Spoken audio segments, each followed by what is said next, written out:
الحمد لله رب العالمين والصلاة والسلام على خاتم الأنبياء والمرسلين وعلى آله وأصحابه أجمعين أما بعد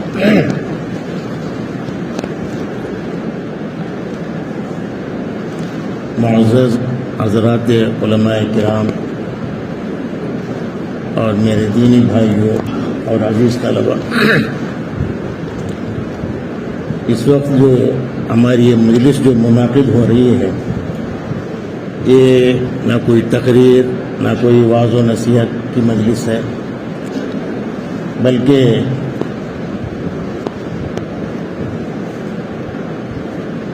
ایک مذاکرتی ایک مشاورتی مجلس ہے کہ باطل کو مٹانے کے لیے ہمارے اکابر علماء نے کس درد سے کس انہماک سے کام کیا ہے اور ہم کو کیا کرنا چاہیے۔ اس سلسلے میں چند سالوں سے یہ رد و ارتداد میں کام کرتے ہوئے جو کچھ ٹوٹے پھوٹے تجربات مجھے میسر ہوئے ہیں وہ آپ حضرات کے سامنے پیش کرنا ہے، پھر اسے لے جا کر اپنے ہاں ان بزرگوں کے اس درد کو لے کر اپنے یہاں کے لوگوں کی ایمان کی حفاظت کرنا اور ان کو ارتداد سے بچانا، یہ طریقہ کار سیکھنا ضروری ہے۔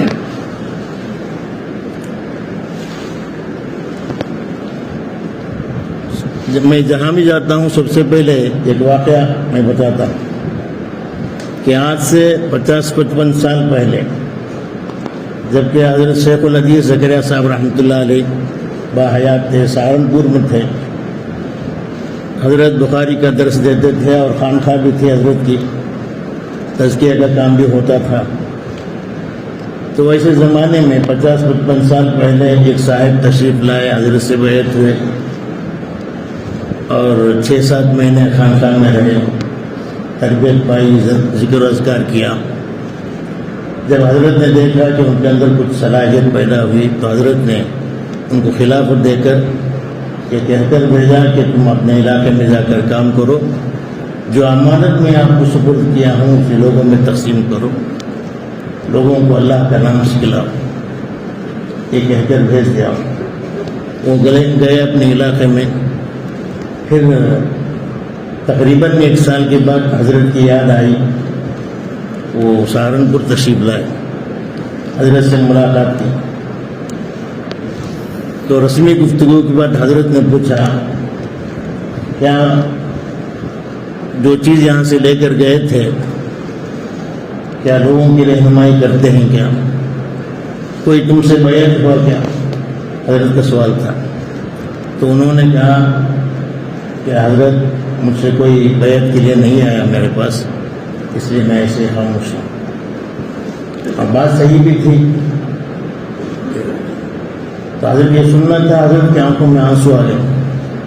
تو حضرت نے فرمایا پیارے، انتظار کا زمانہ نہیں ہے، تم انتظار میں مت بیٹھو کہ لوگ آئیں گے میرے پاس تب میں اللہ کا نام سکھاؤں گا۔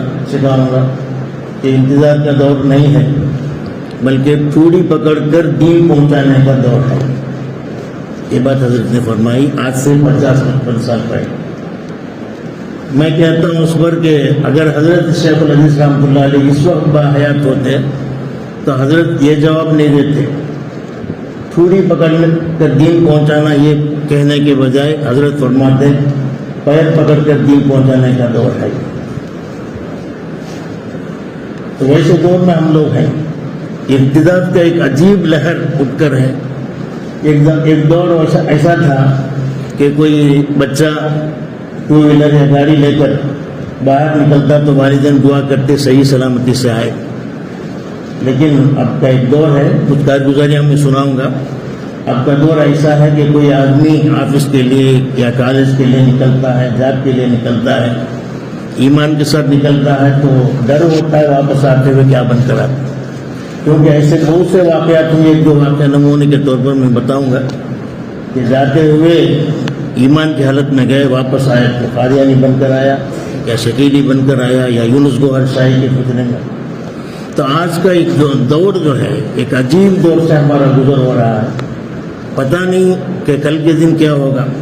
تو جو حدیث میں آتا ہے نا، ایک دور آئے گا، ایک زمانہ آئے گا کہ آدمی صبح میں مومن رہے گا، شام میں کافر رہے گا. ویسا دور آنے والا نہیں ہے، بلکہ ویسے ہی دور سے ہم گزر رہے ہیں. ویسا زمانہ آ چکا ہے کہ صبح میں مومن رہتا، شام میں کافر ہوتا، شام میں مومن رہتا، صبح میں کافر ہو رہا. اسی زمانے سے ہمارا گزر ہو رہا ہے. حضرت علی میاں رحمۃ اللہ علیہ ایک جگہ فرماتے ہیں کہ خدمت دین جو ہے اس کی دو صورتیں ہیں، ایک اشاعت دین، دوسری حفاظت دین. اشاعت دین جو ہے اللہ تعالیٰ علماء سے بھی یہ کام دیا ہے، سلاطین اور عمرا سے بھی کام دیا ہے. لیکن حفاظت دین کا کام جب سے اسلام کا دور شروع ہوا اس سے لے کر آج تک اللہ تعالیٰ حفاظت دین کا کام علماء ہی سے لیے ہیں، عمرا وغیرہ سے نہیں لیے. تو حفاظت دین جو ہے لوگوں کے اندر جو ایمان ہے اس ایمان کی حفاظت کرنا، اس ایمان کو بچانا ابتدا سے، یہ علماء کی بڑی ذمہ داری ہے، علماء کا کام ہے اور اللہ تعالیٰ علماء ہی سے لیا ہے. اور حفاظت دین کا کام علماء کیسا کریں گے جبکہ دین کو بگاڑنے والے فتنے کیا ہیں، باطل کی طاقت کیا ہے، اس کے نظریات کیا ہیں، اس کا تمام علم رہنا ضروری ہے. اسی وجہ سے حضرت مولانا مفتی ابوالقاسم صاحب دامت برکاتہم کو دارالعلوم کے محترم میں حضرت نے ایک جگہ فرمایا کہ علماء کو فتنے کا بو سونگنے کا مزاج اپنے اندر پیدا کرنا چاہیے. علماء کو فتنے کا بو سونگنے کا مزاج اپنے اندر پیدا کرنا چاہیے، کیونکہ یہ بو سونگنے کا مزاج پیدا ہو جائے تو فتنے آنے سے پہلے اس سے تدارک کرنا، سدباب کرنا ان کے لیے آسان ہوگا. اگر فتنہ آ جائے اس کے بعد اسے دور کرنا بہت مشکل ہے. وہ حالات ہم دیکھ رہے ہیں. تو یہ ان باتوں کو رکھ کر اسی طرح حضرت قاری عثمان صاحب رحمۃ اللہ علیہ نے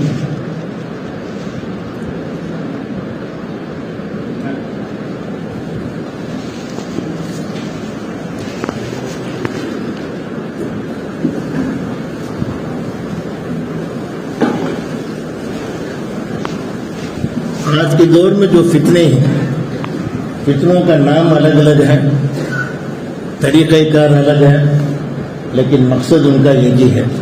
جیسے قادیانیت کا فتنہ، یونس گوہر شاہی کا فتنہ، انجینئر علی کا فتنہ، شکیل بن حنیف کا فتنہ، فیاض کا فتنہ، جاوید غامدی کا فتنہ، یہ سب فتنے ہیں. ان سب کے بانی ہیں سب، اور سب کے نظریات الگ، سب کا مقصد ایک ہی ہے.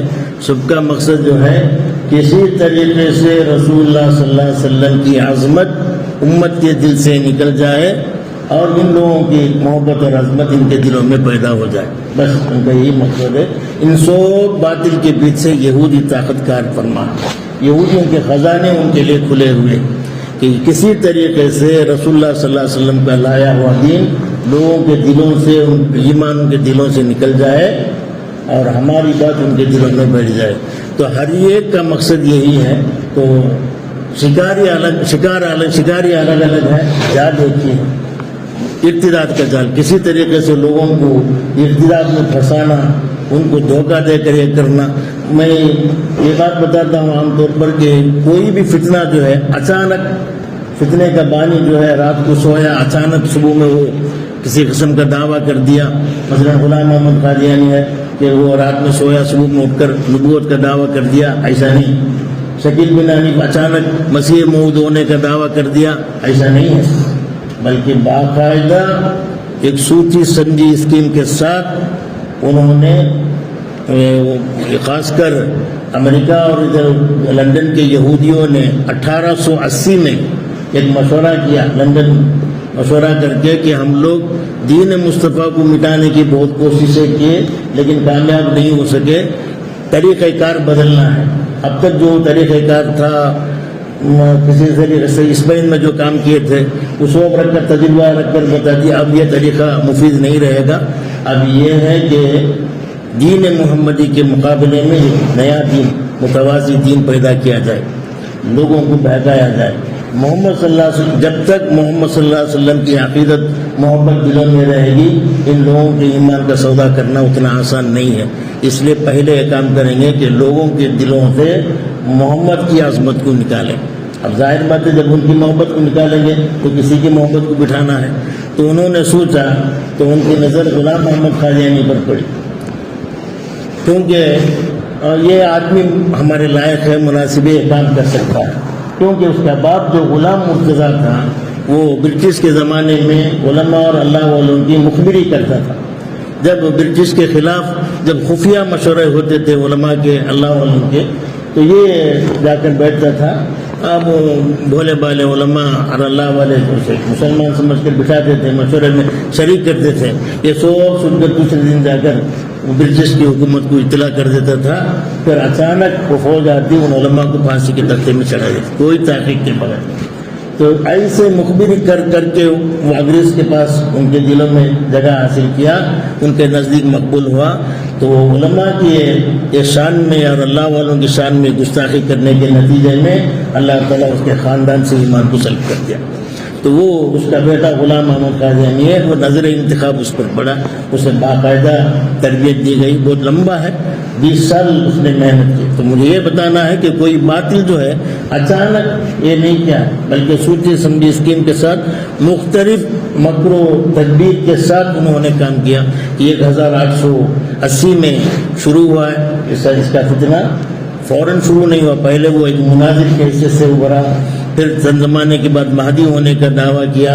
پھر جب دیکھا کہ ایک بڑا طبقہ مجھے جاننے ماننے والا ہے تو پھر مسیح موعود ہونے کا دعویٰ کیا. ہوتے ہوتے ہوتے پھر نبوت کا دعویٰ کیا 1901 میں، 1901 میں نبوت کا دعویٰ کیا. اس کے بعد وہ نالائق جو ہے عین محمد ہونے کا دعویٰ کیا. اسی وجہ سے حضرت انور شاہ کشمیری رحمۃ اللہ علیہ فرماتے ہیں اسلام کو مٹانے کے لیے جتنے فرقے جتنے باطل وجود میں آئے، سب سے زیادہ غلیظ گھٹیا خطرناک فتنہ قادیانی کا. کیونکہ اس سے پہلے جتنے جو بھی نبوت کا دعویٰ کیا کسی بھی وجہ سے ہو، اس نے صرف نبوت کا دعویٰ کیا ہے. لیکن یہ غلام محمد قادیانی جو ہے صرف نبوت کا دعویٰ نہیں کیا بلکہ عین محمد ہونے کا دعویٰ کیا. اس کے بعد وہ بروزی نبوت، ذلی نبوت وغیرہ سب اس نے شروع کیا. تو یہ سب سے بڑا خطرناک فتنہ ہے. تو یہ کہہ کر حضرت انور شاہ کشمیری رحمۃ اللہ علیہ کہ میں کچھ ذرا تفصیل بتاتا ہوں کہ یہ جب وہ ختم نبوت کی آج عظمت اور اہمیت ہندوستان کے علماء کے اندر آج تھوڑی بہت ہے، یہ سب حضرت انور شاہ کشمیری رحمۃ اللہ علیہ کا دین ہے. اگر حضرت کی تفصیلات سامنے نہیں آتی تو آج ہمارے اندر بھی صرف ایمانی اعتبار سے ہم رسول اللہ صلی اللہ علیہ وسلم کو آخری نبی مان سکتے تھے، اس کے بعد اس کی اہمیت اور عظمت ہمارے دلوں میں پیدا نہیں ہوتی.